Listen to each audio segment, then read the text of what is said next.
going Kyler Murray in terms of who should go number one overall, and Max had Dwayne Haskins. Where are you on this subject?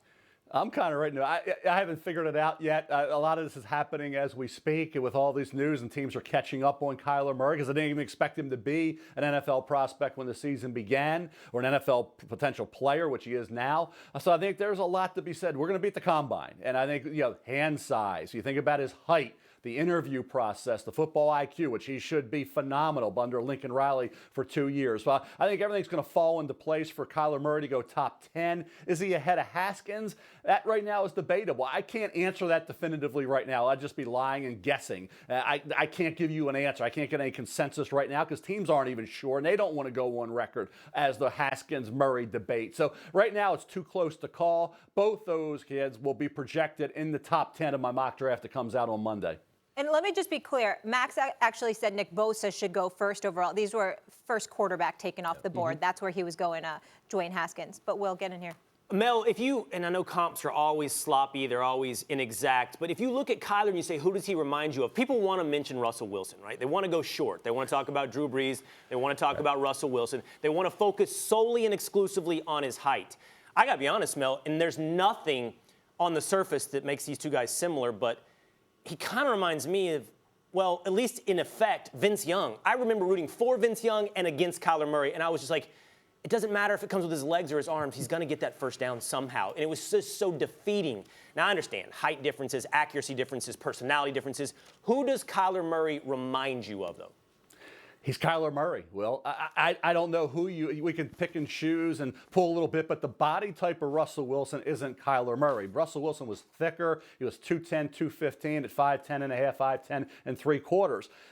He runs, he is Kirk Herbstreit said it yesterday. He's Reggie Bush running, and he's a big-time passer. And he's a pocket guy. He goes through his progressions. He's patient in the pocket. Yeah, he'll run when you can scrutinize. I say, nitpick and say, well, he left a little early in the pocket because he's such a phenomenal runner. If he sees a lot of daylight, he knows he can go 50 yards in a blink. So I think when you look at Kyler, unique talent, once every X amount of years, you're not going to find this. Doug Flutie, way back, was about 5'9", 5'9 1/4, 175, 180. He went to the USFL, so we don't know where he would have been drafted. This will be the first time a quarterback at 5'9 and a half goes in the first round and is expected to be a franchise quarterback. So this is unique to the position, unique to the draft. GM that takes him will be doing something no other GM in the history of the NFL has ever done. It's going to take a lot of guts to do that, but somebody will, and John Gruden is picking at 4. And it's going to be interesting to see what John decides to do with that pick.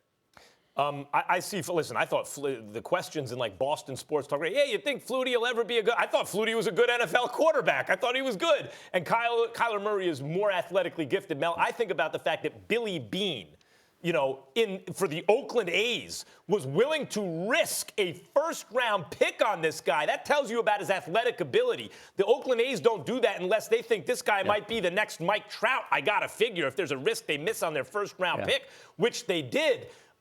Kyler Murray's size, though, Mel, worries me for this reason. I believe he'll be sensational as long as he's out there. He plays out of the pocket so much, and he's so small. There's a huge injury risk in my mind. To that, you say what? Well, I say he's smart. He's so elusive. He's not straight line like RG3 was as a hurdler coming out. He knows he's protected automatically with the NFL and the rules, but I think he has, and I said this morning, he's got like a mirror. Like he has that rear view mirror. He can see behind him. He's got eyes in the back of his head. He senses things and sees things that nobody else can imagine. So I think when you look at Kyler, just getting a hard hit on him will be tough and be difficult. I'm with you. He's not, you say short, small, probably both. Some guys are short but not small. We'll have to see what that body type is. He will be scrutinized heavily at the combine for that reason.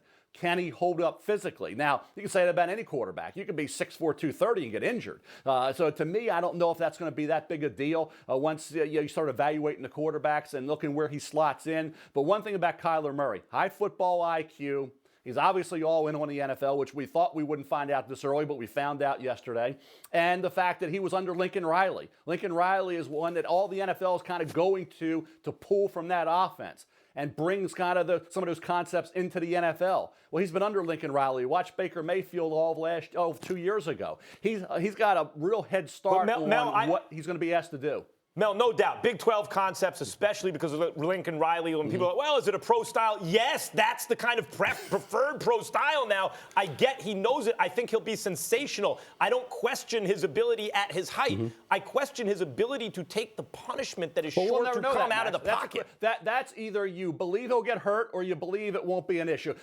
You don't have a crystal ball on that. So right. And the league league is working in his favor. Too much, except say if you believe durability is going to be a problem, then you don't take him in the first round. If you think he can stay healthy and he'll be smart enough and elusive enough to be out on that field every week and every year, then you take him. And hey, you never know what's going to happen with injuries, and that's something you can't predict. But I think that the height factor, because it'll be something new to the NFL that we've never seen before, is something that's going to take a GM that's got the ability to say, hey, I'm strong in my position. I have conviction. I don't care what anybody else thinks. I'm taking this guy. And I think in today's NFL, not the 1994, 1983 offenses, in today's NFL, with the rules the way they are, with the game, you're back in the shotgun, which I call punt formation. There's been a stat out, under 6-foot quarterbacks, less passes batted down than 6'1" or taller quarterbacks. Yeah, the hand size is going to be important. People overlook that. How big is his hand going to be? The football situation, the NFL, with what he has to deal with, that will be something at the combine everybody's going to be keeping an eye on.